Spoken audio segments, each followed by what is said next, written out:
Hoje, a gente vai analisar uma história que funciona quase como um espelho, porque a forma como um país aplica a sua justiça, isso revela os seus valores mais profundos, aquilo em que a sociedade realmente acredita. E o ponto de partida é um só: um ato de crueldade. Mas o que acontece a partir daí mostra três mundos completamente diferentes. É o mesmo crime, cometido pelas mesmas pessoas, mas que teria consequências, nossa, radicalmente opostas, dependendo apenas de onde tivesse acontecido. Bom, tudo começa com um crime que chocou primeiro uma comunidade e depois um país inteiro. E é um caso que vai muito, mas muito além da violência contra um animal. O Orelha, ele era um cachorro conhecido, querido por todo mundo ali na Praia Brava. A morte dele não foi um acidente, sabe? As evidências todas apontam para um ato de sadismo planejado e executado por quatro jovens que, provavelmente pela sua condição social, pareciam acreditar que o sistema ele ia protegê-los. Agora, vamos dar um passo para trás, sair um pouco do caso específico para entender o cenário maior. Cada país constrói sua justiça com uma filosofia, uma arquitetura bem diferente. Então vamos ver como as estruturas do Brasil, da China e dos Estados Unidos se comparam.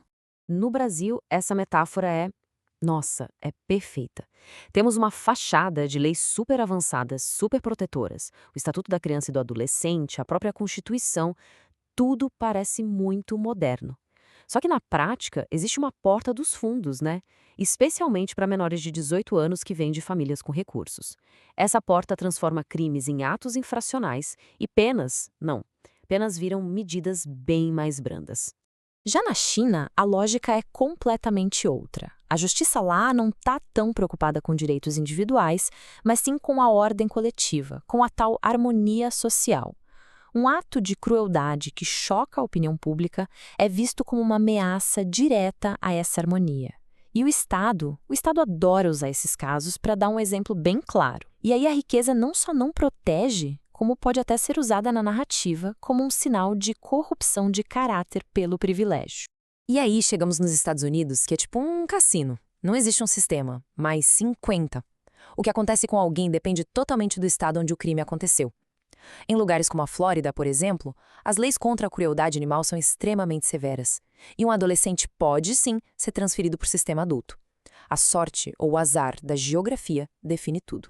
Certo. Agora que a gente entendeu as filosofias por trás de cada sistema, vamos aos fatos. Como é que cada país lida, na prática, com os crimes cometidos por menores? Olhando essa tabela, o que realmente salta aos olhos é a disparidade, é um abismo. Pensa bem, no Brasil, a responsabilidade penal para valer só começa aos 18. Ficha criminal permanente para menor não existe. Na China, a partir dos 12 anos para crimes graves, a conversa já muda, a responsabilização é séria.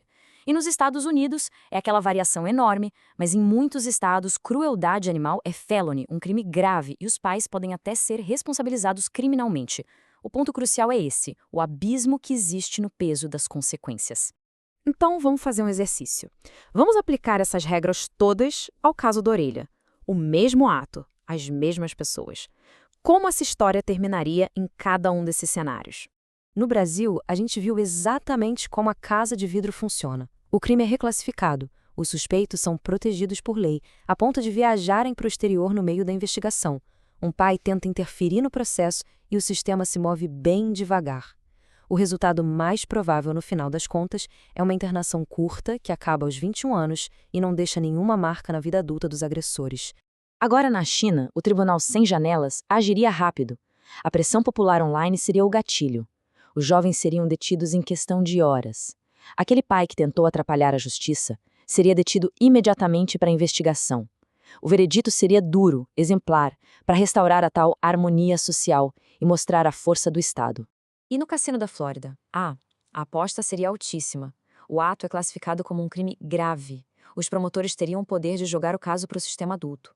A conexão entre crueldade com animais e futura violência humana é levada muito a sério, o que levaria a avaliações psiquiátricas obrigatórias. E o pai poderia pegar acusações federais pesadíssimas. A chance de todos saírem ilesos seria praticamente zero. Então, depois de comparar esses três mundos, o que o caso da Orelha realmente nos ensina sobre justiça e sobre a nossa sociedade?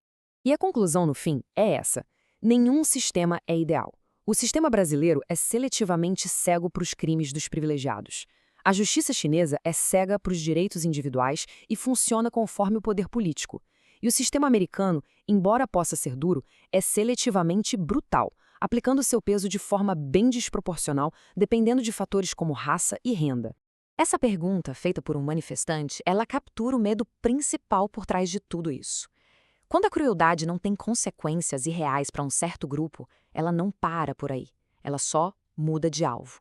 É exatamente isso que está em jogo. E é com essa pergunta que o caso do Orelha nos deixa. Uma pergunta que, na verdade, nenhum dos três sistemas consegue responder de um jeito satisfatório. O que fazer quando a juventude, o sadismo e o dinheiro se juntam para desafiar a própria ideia de justiça?